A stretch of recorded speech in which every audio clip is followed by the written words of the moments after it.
RM туралы 10 дерек.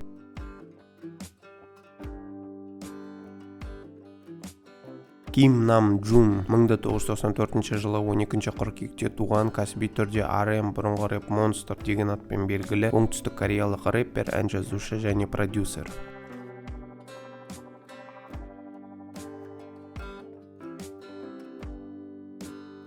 Ол Big Hit Entertainment астындағы оңтүстік кореялық BTS балалар тобының мүшесі.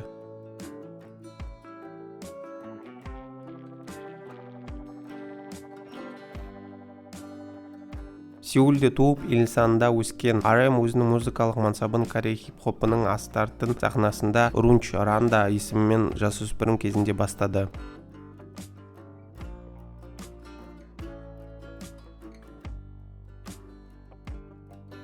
Ол 2010 жылы Big Hit тобына қосылды және 2013 жылы маусымында BTS құрамында дебют жасады.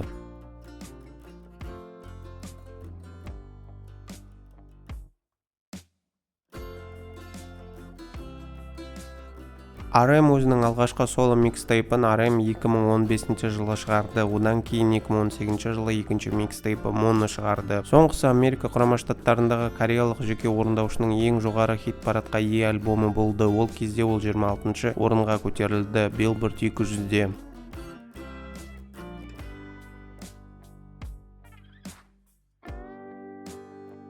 Ол өзінің ресми жеке дебютін 2022 жылы Indigo студиялық альбомын шығарумен жасады. Жобада Эрика Баду мен Андерсон Пак сияқты әртүрлі артистердің үлестері болды. Ол Billboard 200 тізімінде 3-ші орынға көтеріліп, барлық уақыттағы кореялық жеке орындаушының ең жоғары хит альбомы болды.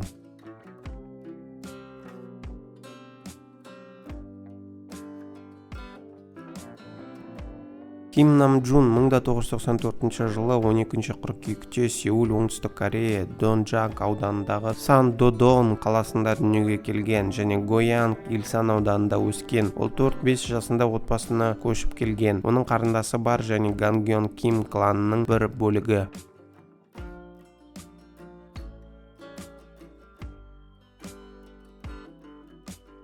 Бала кезінде RM ағылшын тілін анасымен бірге американдық достар ситкомын көру арқылы үйренді. Студент кезінде ол белсенді түрде өлең жазды және жазғаны үшін жиі марапаттарға ие болды. Ол өз жұмысын шамамен 1 жыл бойы онлайн поэзия веб-сайтында жариялады. Онда ол қалыпты көңіл бөлді. Нәтижесінде RM әдеби мансаппен айналысуға қызығушылық танытты, бірақ кейінірек одан бас тартты.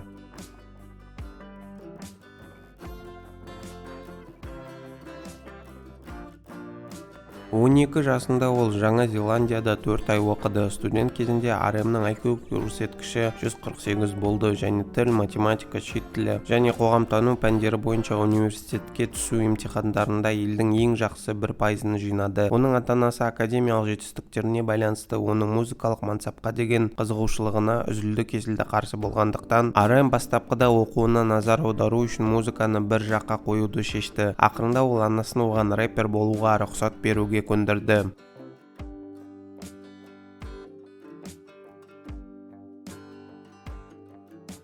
Бойы 181 сантиметр.